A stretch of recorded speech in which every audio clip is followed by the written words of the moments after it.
Welcome to Rick Riley's world, where we look at Rick's vast collection. I guess we got some posters laying around, and we're going to do Jeep 101 Class B. What we got here? Well, we've got our dandy John Glancy pointing stick here. I got this poster here from a gentleman, David Eiler. He's the one that's got E-Willies on the internet.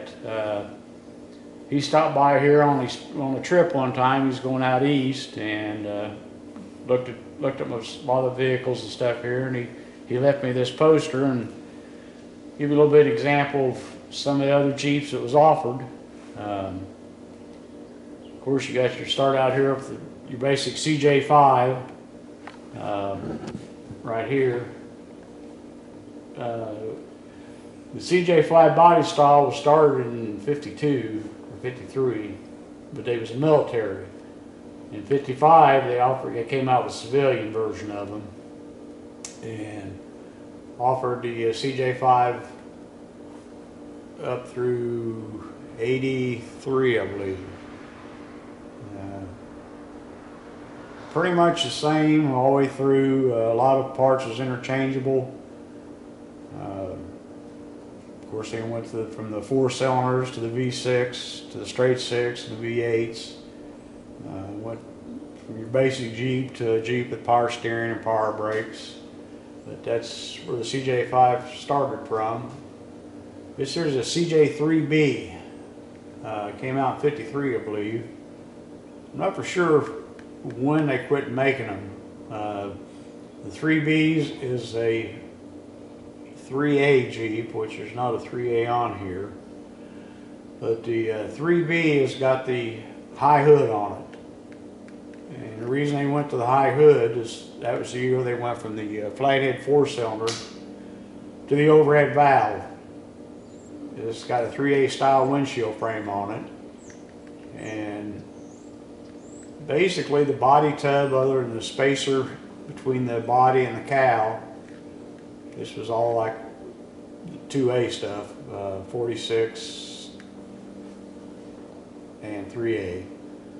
But they're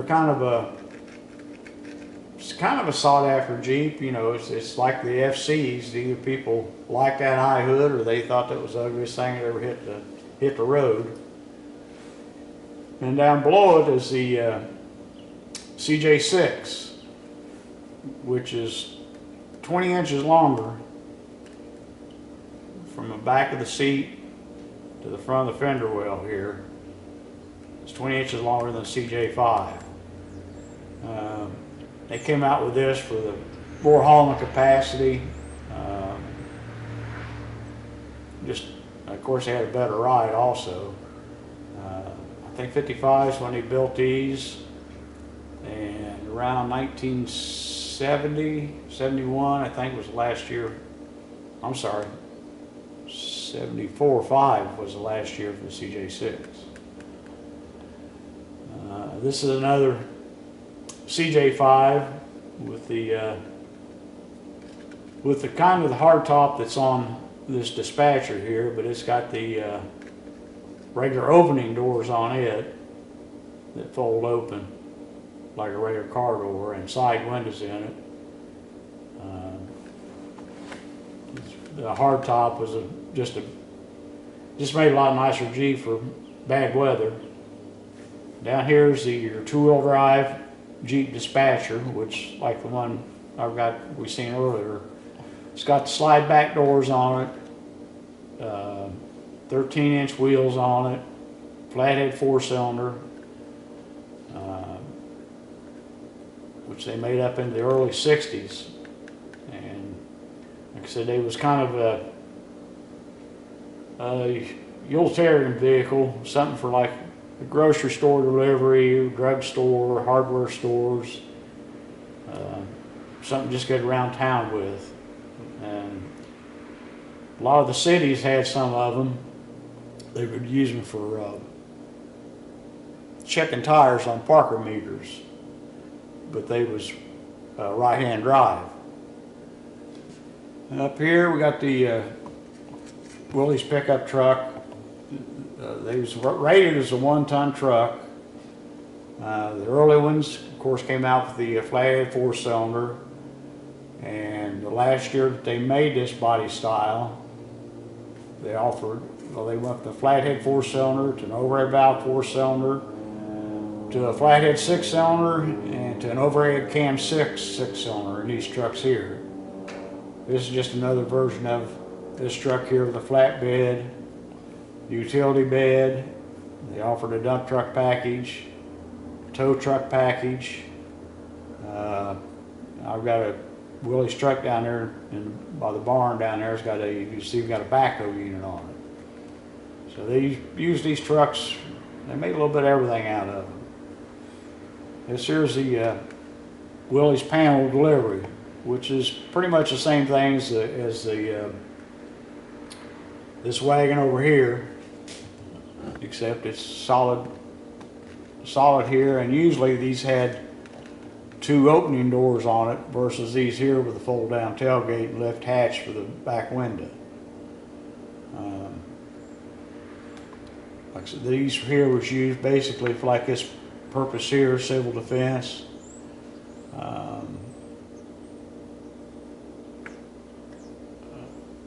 Fire departments and stuff used a lot of these. These here, both of these here came with, you could got a 4-cylinder or flathead 6, and like I said later, last year, the overhead cam 6 and that. Like I said, this is another utility vehicle. Now this one here is called a sedan delivery, and this is a utility vehicle. The utility style, they did make ambulances out of these because the door openings on the back, the way that you had 2 doors on the back. This one here has got this would have left the factory probably with just the cab, no roof, no back panel, and this body was put on it, and it would have been also used as an ambulance. This is kind of the Willie's wagons. It was, people fixed them up to camp, carpenters, plumbers, stuff like that, with utility racks and stuff on them. And like I said, these here was like a civil defense outfit. Had a lot of these. And these here, now this is the Willie's truck, and probably when this left the factory, it left as a hood, fenders, grill, and the cab. Sometimes the back of the cab is off, sometimes it was enclosed. But they put these fire bodies on them with a front mounted crankshaft pump and run the pump on the front for fire departments. Same way, here's a 3B fire truck with a front mount pump and a rear pump. They had their hose rack up overhead, water tank in the back, usually for brush fires and stuff like that. This one here, you don't see, I've never seen one with the, this was probably a export vehicle, but they had a fold down windshield on these. And like I said, I've never seen one here in the States, but that fold down windshield is kind of a neat setup. And this here, what looks to be, it's another 3B. It's a military version. Looks like it's probably a radio truck, with radio and stuff mounted in it. And like I said, all these Jeeps had just all kinds of different applications you could put on them. You could plow with them, bush hog with them. If you could put it on the back of a tractor, you can put it on the back of a Jeep. But I don't know if I've helped you guys any or confused you. So, hope you enjoyed it. Have a good one. See you.